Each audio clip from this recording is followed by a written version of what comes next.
On part sur les traces d'Édouard Alfred Martel, descendu ici le 9 juillet 1889, alors équipé d'une paire de bottes.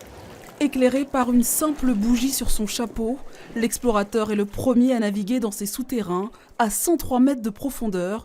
Pour cela, il a emprunté une échelle de corde et s'est engouffré dans cette énorme cavité surnommée l'enjambée du diable.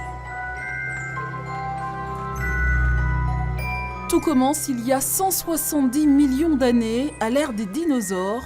Petit à petit, la pluie s'infiltre et perce la surface du sol en creusant ce trou. Sous terre, il se forme ensuite un réseau de rivières, de galeries et de grottes au fil du temps. Et au fil de l'eau, les visiteurs en perdent les mots. C'est grandiose comme lieu, c'est magnifique. Une grande cathédrale, vraiment. C'est un lieu superbe. Ébahi.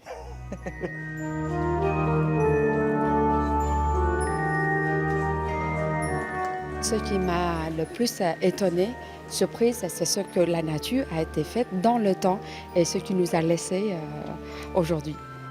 Voilà le point le plus spectaculaire, le lac supérieur où trône une pile d'assiettes. Ici, la goutte d'eau, elle va tomber du plafond vraiment de très très haut et elle prend énormément de vitesse, ce qui fait que quand elle arrive au sol, elle va s'écraser et la calcite contenue dans la goutte d'eau va vraiment s'étaler une forme très particulière, très ronde. C'est pour ça qu'on appelle ça une pile d'assiettes.